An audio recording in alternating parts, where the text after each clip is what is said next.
حضرت مریم رضی اللہ تعالی عنہا کو اللہ تبارک و تعالی نے بغیر باپ کے جناب عیسیٰ علیہ السلام عطا فرما دیے۔ اب اس بات کو جب لوگوں کے سامنے پیش کیا جائے گا، لوگ کیا رائے دیں گے، یہ بھی تو ایک مشکل کام ہے نا۔ وہ خاتون، وہ پاک باز عورت جس نے اپنی زندگی کے سارے اوقات ہی اللہ کے گھر مسجد میں گزارے، جس کی ماں پاک ہے، باپ پاک ہے، خاندان پاک ہے، اس خاتون کو بغیر باپ کے جب گود میں بچہ لے کے لوگوں کے سامنے جانا ہے تو کن رویوں کا سامنا کرنا ہے،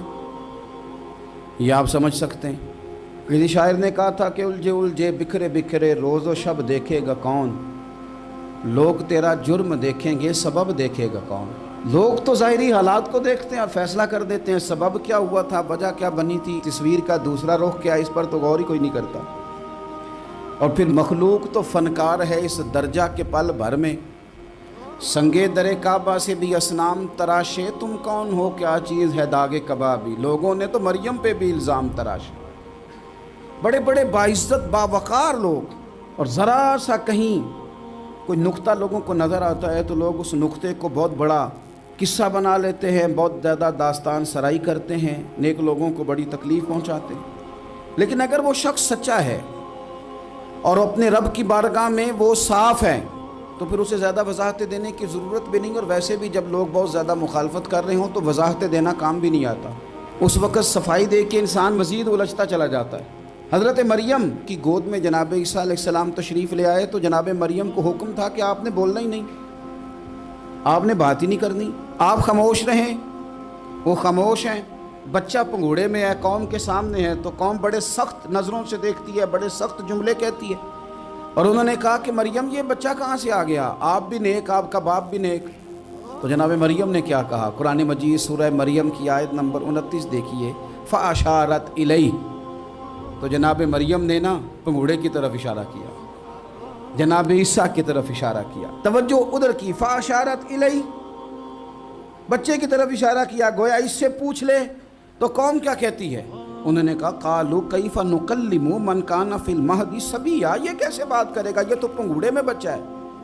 پنگوڑے میں بچے بھی کبھی بولے ہیں، وہ بولتے ہیں بھائی پر جب رب چاہے، اور جب اللہ اپنے بندوں کو صاف کرنا چاہے، اور جب رب اپنے بندوں کی عزتوں کا محافظ بنے تو بچے پنگوڑوں میں بھی بولتے ہیں۔ جناب یوسف کے لیے بھی بولا تھا، جناب عیسیٰ بھی پنگوڑے میں بولے تھے، جناب جریج کے لیے بھی بولا تھا، بچے بولتے ہیں، لیکن کب، جب رب چاہے۔ کیسے بولے گا، یہ تو پنگوڑے میں ہے۔ لیکن جب انہوں نے دیکھا نا بچے کی جانب، آپ نے منہ سے نہیں کہا، وہاں تو حکم تھا چپ رہنا ہے، وہ خاموش تھی، پنگوڑے کی طرف اشارہ کر کے کہا اس سے پوچھ لو جو پنگوڑے میں ہے۔ تو جناب عیسیٰ پنگوڑے سے بولے اور سیدھے ہاتھ کے اشارے کر کر کے بولے، کیا کہتے ہیں، فرمانے لگے قال انی عبد اللہ۔ عیسائیوں نے کل کلاں کو کہنا تھا نا وہ اللہ کے بیٹے ہیں، تو انہیں بات یہاں سے شروع کی، کہنے لگے لوگوں سنو میں اللہ کا بندہ ہوں۔ بات شروع یہاں سے کی، جو کل بات ہونی تھی آج اس کا اظہار کیا، کہنے لگے انی عبد اللہ، میں اللہ کا بندہ ہوں، آتانی الکتاب، مجھے کتاب دی گئی ہے، وجعلنی نبیّا، اور رب نے مجھے نبی بنا کے بھیجا ہے۔ 10 منٹ پہلے جناب مریم کے بارے میں رائے لوگوں کی اور تھی، اور 10 منٹ کے بعد اور تھی، 5 منٹ پہلے باتیں اور تھیں اور 5 منٹ کے بعد باتیں اور تھیں۔ جب رب بندوبست کر دے، جب اللہ اہتمام کر دے، میرے بھائی ضروری تو نہیں کہ ہم پریشان ہی رہیں کہ یار یہ کام میں نے کیا نہیں، میرے کھاتے ڈال دیا گیا، یار اس جرم کا میں مجرم ہی نہیں اور میرے منہ پہ سیاہی ملنے کی کوشش کی جا رہی، یہ میرا کھاتا ہی نہیں اور لوگ مجھے تکلیف دے رہے ہیں۔ ضروری نہیں کہ آپ ہی وضاحت کریں، میرا رب بھی بندوبست فرما دیا کرتا ہے، اور جو اہتمام اللہ کرتا ہے نا، جو بندوبست رب کرتا ہے، آزمائش آ جاتی ہے، بڑے بڑوں پہ آ جاتی ہے، لیکن بعض اوقات بڑی تکلیف ہوتی ہے جب اس بندے کو لوگ کٹہرے میں کھڑا کر دیں جس کا جرم ہی کوئی نہیں، اس شخص سے لوگ سوال جواب شروع کر دیں جس بیچارے کے خیال میں بھی وہ بات نہیں، پھر وہاں وضاحتیں دینا، نہ کردہ گناہوں کی وضاحتیں دینا، یہ بڑا بوجھ بنتا ہے، بڑی تکلیف ہوتی، اور لوگ کرتے ہیں یہ کام۔ پھر اللہ تعالیٰ جب بندوبست فرمائے، صحیح بخاری میں حضرت جریج کا ذکر فرمایا، جریج نفل پڑھ رہے تھے، ماں نے آواز دی، وہ آ نہیں سکے، نماز میں تھے، ماں ناراض ہو گئی، اس نے ہاتھ اٹھا کے کہا اللہ یہ اتنی دیر تک مرے نہ جب تک کسی بری عورت کا منہ نہ دیکھ لے۔ کسی اور کی دعا کے لیے سند نہیں ہے کہ وہ تیرے حق میں ضرور قبول ہوگی، لیکن ماں باپ کی دعا کے لیے میرے نبی پاک نے سند بیان کی ہے۔ سید عالم صلی اللہ علیہ وسلم فرماتے ہیں جب بھی ماں باپ اولاد کے لیے ہاتھ اٹھاتے ہیں رب ضرور قبولیت کا شرف عطا کرتا ہے۔ تو جہاں سند موجود ہے نا، کچھ افتتاح ابا جی سے بھی کرا لینے چاہیے، کچھ کام شروع کرنے سے پہلے صرف اماں سے ہی دعا کرا لینی چاہیے، یہ والا افتتاح بھی بڑے کام کا ہے کیونکہ یہاں سند بیان کر دیا میرے نبی کریم۔ تو جناب جریج کی ماں ناراض ہو گئی، کہنے لگی اللہ اس نے میری بات نہیں سنی، اب تھے تو وہ نیک لیکن رب کریم کی حکمت کا تقاضا ہے، ماں کی دعا کو بھی قبول کرنا تھا، اللہ نے آزمائش میں مبتلا کر دیا۔ والدہ تو چلی گئیں، وہ ایک خیمے میں، ایک کٹیا میں، ایک جھونپڑی میں عبادت کرتے تھے، اللہ کو یاد کرتے تھے، رب رب کرتے تھے، اور لوگ ان کی بڑی تعریف بھی کرتے تھے، لوگ ان کے ارادت مند بھی تھے، عقیدت مند بھی تھے، اہل محبت بھی تھے۔ ایک عورت آ گئی، بس وہ اللہ کی حکمت پوری ہونی تھی، اس نے آ کے پہلے تو انہیں اپنی طرف مائل کرنا چاہا، جب نہ مائل ہوئے تو الزام لگا دیا۔ یہ ہمارے دور کا تقاضا ہے، لوگ پہلے آپ کو اپنے حق میں قائل کرتے ہیں، اپنی فرما برداری میں لانا چاہتے ہیں، اگر آپ نہیں آتے تو پھر وہ آپ کو مجرم قرار دے دیتے ہیں، یا میرے ساتھ چل ورنہ پھر میں تیرے خلاف پراپوگنڈا کروں گا۔ دو ہی باتیں، پہلے اس نے قائل کیا، جب جناب جنید قائل نہ ہوئے تو اس نے قریب ایک چرواہا تھا، اس چرواہے کے ساتھ جا کے منہ کالا کیا، مقررہ وقت پہ بچہ پیدا ہو گیا۔ لوگوں نے کہا کس کا ہے؟ کہنے لگی اس خانقاہ میں، اس حجرے میں عبادت کرنے والے کا ہے۔ اگر کسی دیندار پر ذرا سا بھی الزام لگ جائے تو آپ یقین کریں کہ بڑے بڑے خوفناک لوگ بھی نیک ہو جاتے ہیں، جن کا اپنا سارا ماضی کالا سیاہ ہو وہ بھی اجالوں کے راہبر بن جاتے ہیں، جن کی اپنی زبانیں ساری زندگی آلودہ رہی ہوں وہ بھی بڑے بڑے اعلیٰ سچ بولنے لگتے ہیں۔ اعلیٰ کچے میرے مکان کی دیوار کیا گری، لوگوں نے تو میرے صحن میں رستے ہی بنا لیے۔ بڑے لوگ آ جاتے ہیں پھر بڑا کچھ کرتے ہیں اور بڑے بڑے خوفناک جملے کستے ہیں، بس کو نقطہ جو ہاتھ آ گیا ایسا جیسے گرنے کا انتظار کر رہے تھے۔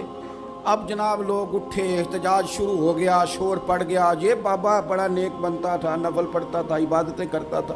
دیکھو اس کا حال کیا ہے کہ اس نے ناجائز بچہ پیدا کیا۔ بغیر تحقیق کے میں کہہ چکا ہوں کہ الجھے الجھے بکھرے بکھرے روز و شب دیکھے گا کون، لوگ تیرا جرم دیکھیں گے، سبب دیکھے گا کون، لوگ تیرا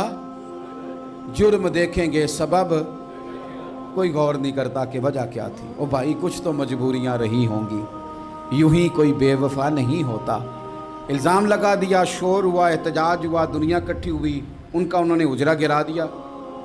مارا بھی، پیٹا بھی، ایک نیک آدمی کو بدنام بھی کیا، برا بھلا بھی کہا، گالیاں بھی دیں، جو کر سکتے تھے کیا۔ اب جب سزا دینے لگے نا تو جناب جریج کہنے لگے تھوڑی سی اجازت دیتے ہو، مار تو تم نے دینا ہی ہے۔ کہا جناب ٹھیک ہے دیتے ہیں۔ انہوں نے کہا صرف 2 نفل پڑھنے ہیں۔ اب وہ نفل پڑھ رہے تھے تو لوگ اس وقت بھی کہہ رہے تھے فراڈ ہی کر رہا ہے، دھوکہ ہی دے رہا ہے، چونکہ ذہن بن گیا نا، بدگمانی آ گئی۔ انہوں نے 2 نفل پڑھ کے ہاتھ اٹھائے، کہا اللہ جانا تو میں نے ہے، پر اس رسوائی کے ساتھ جنازے تک نہیں خراب ہو جاتے، قبریں تک نہیں لوگ بدنام کر دیتے، کہا اللہ جانا تو ہے، پھر اس رسوائی کے ساتھ تو میری مدد فرما، اب تو میرا کیس تیری ہی عدالت میں ہے، تو رحمت کا دروازہ کھول۔ ہاتھ اٹھائے، دعا مانگی، نفل پڑھے، پورے مجمع پہ نظر دوڑائی، کوئی نہیں تھا سپورٹ کرنے والا۔ کل تک جو کہتے تھے نا تیرے لیے جیئیں گے، تیرے لیے مریں گے، ساری عمر ہی آٹا گدہ ہے، لکھاں کیتے نہیں پیڑے، اب وقت آیا ہی تے محمد بخشا کوئی نہیں ہو بیٹھا نیڑے، ایک بندہ بھی نہیں تھا ووٹر سپورٹر ساتھ دینے والا کوئی نہیں تھا۔ تو جناب جنید بچے کی طرف اشارہ کر کے کہنے لگے کوئی نہیں بول رہا، تو ہی بول کے بتا دے تیرا باپ کون ہے، تو ہی بول کے بتا دے کون ہے۔ اللہ اکبر، میرا رب جب چاہے تو بچے بولتے ہیں، رب چاہے تو گونگے بولتے ہیں، رب جب چاہے تو پھر پتھر بھی بولتے ہیں۔ جب کہا نا تو ہی بتا تو بچہ بولا، اور بول کے کہنے لگا میرا باپ جریج نہیں، میرا تو وہ ہے جو بکریاں چرانے والا ہے، وہ میرا باپ۔ جب رب کریم نے توفیق دی تو بچہ بول پڑا۔ جب رب بندوبست کرتا ہے کسی کی عزت کی حفاظت کا تو پھر کوئی اسے رسوا کر سکتا؟ یاد رکھنا، جب رب محافظ ہو تو پھر لوگوں کا پراپوگنڈا وہاں کچھ کر سکتا لوگ کئی دفعہ بڑا گہرا جال بنتے ہیں، سازش کا رنگ بڑا گہرا ہوتا ہے، عام سادے آدمی اس کو سمجھ نہیں پاتے، اس پراپوگنڈے کا حصہ ہو جاتے ہیں، انہیں پتہ ہی نہیں چلتا یہ بات دراصل کیا کی جا رہی ہے، یہ کتنی گہری حسد کی آگ ہے جس کو لوگ بغض کے ساتھ ہوا دے رہے ہیں، اپنی عداوت کے ساتھ اس کو زیادہ جلا رہے ہیں۔